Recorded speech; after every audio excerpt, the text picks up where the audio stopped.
Hello, എല്ലാവർക്കും goodwill പാചകത്തിന്റെ പുതിയ എപ്പിസോഡിലേക്ക് സ്വാഗതം. ഇന്ന് നമ്മളൊരു നാടൻ നാലുമണി പലഹാരമാണ് ഉണ്ടാക്കാൻ പോകുന്നത്. അതായത് നമ്മുടെ തട്ടുകട കിട്ടുന്ന നാടൻ സ്റ്റൈലിൽ ഒരു കേരള സ്റ്റൈൽ മുളക് ബജി നമുക്കിന്ന് ഉണ്ടാക്കിയാലോ.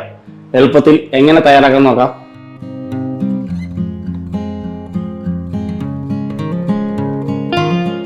മുളക് ബജിക്ക് വേണ്ടിയിട്ട് നമ്മൾ 3 മുളക് എടുത്തിട്ടുണ്ട്.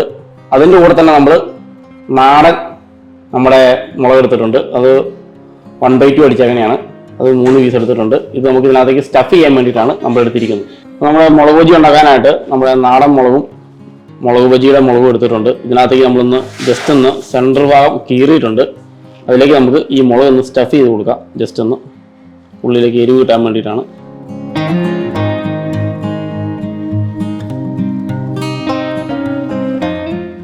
നമ്മളെ 3 മുളകൊക്കെ സ്റ്റഫ് ചെയ്ത് വെച്ചിട്ടുണ്ട്. ഇനി നമുക്ക് ബാറ്റർ അടിക്കാം. 1.5 ടേബിൾ സ്പൂൺ കടലമാവ് നമ്മൾ ഇതിലേക്ക് ചേർത്ത് കൊടുക്കുകയാണ്. അതോടൊപ്പം തന്നെ 2 ടീസ്പൂൺ നമ്മൾ റൈസ് പൗഡർ ചേർത്ത് കൊടുക്കുകയാണ്. നമ്മുടെ കടലമാവ് എടുത്ത അതേ അളവിൽ തന്നെ നമ്മൾ മൈദയും ചേർത്ത് കൊടുക്കുക. അതായത് നമ്മൾ 3 ടേബിൾ സ്പൂൺ ഏകദേശം മൈദയും ചേർത്ത് കൊടുക്കുക. ഇതിലേക്ക് നമുക്ക് 1 പിഞ്ച് ഉപ്പിട്ട് കൊടുക്കാം. ആവശ്യത്തിന് ഉപ്പിട്ട് ചേർക്കാം. എരിവിന് ആവശ്യമായിട്ട് ലേശം കുരുമുളക് പൊടി നമ്മൾ കുറച്ചിട്ടാൽ മതി. നമ്മളതിനകത്തേക്ക് പച്ചമുളക് സ്റ്റഫ് ചെയ്ത കാരണം നല്ല എരിവുണ്ടാവും. അതുകൊണ്ട് നിങ്ങളുടെ ആവശ്യത്തിന് ഇട്ടാൽ മതി. അടുത്തതായി നമ്മൾ കാശ്മീരി ചില്ലി പൗഡർ, കളറിന് വേണ്ടിയിട്ടാണ് കാശ്മീരി ചില്ലി പൗഡർ നമ്മളൊരു 1/4 ടീസ്പൂൺ ചേർത്ത് കൊടുക്കും.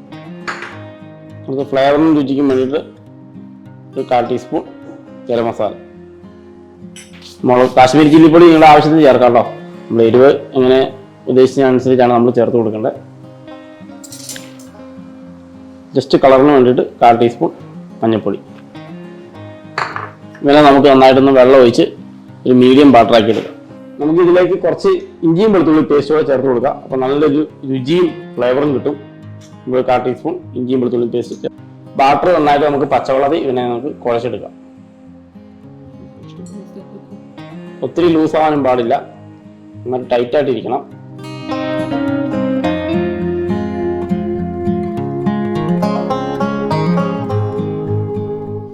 നമ്മുടെ മുളക് ബജിക്ക് വേണ്ടിയ ബാറ്റർ റെഡി ആയിട്ടുണ്ട്. നമുക്ക് ഇനി ഇങ്ങനെ ഫ്രൈ ചെയ്തെടുക്കാം. ഇങ്ങനെ എല്ലാ ഭാഗത്തും ഒന്ന് മിക്സ് ചെയ്തെടുക്കണം. ഫുള്ള് കോട്ടിങ് പൊട്ടാണ്ട് മുളകിലേക്ക് നന്നായിട്ട് ചേർത്തെടുക്കാം.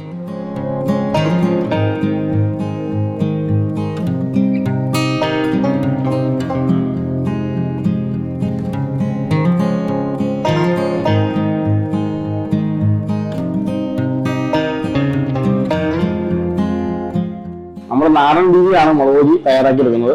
അതിനകത്ത് നമ്മൾ കളറൊന്നും ആർട്ടിഫിഷ്യലായിട്ട് ചേർത്തിട്ടില്ല, എല്ലാം നാച്ചുറലാണ്. മുളക് നന്നായിട്ട് ഫ്രൈ ആയി വന്നിട്ടുണ്ട്. ഇത് നമുക്കൊരു പ്ലേറ്റിലേക്ക് മാറ്റി കൊടുക്കാം.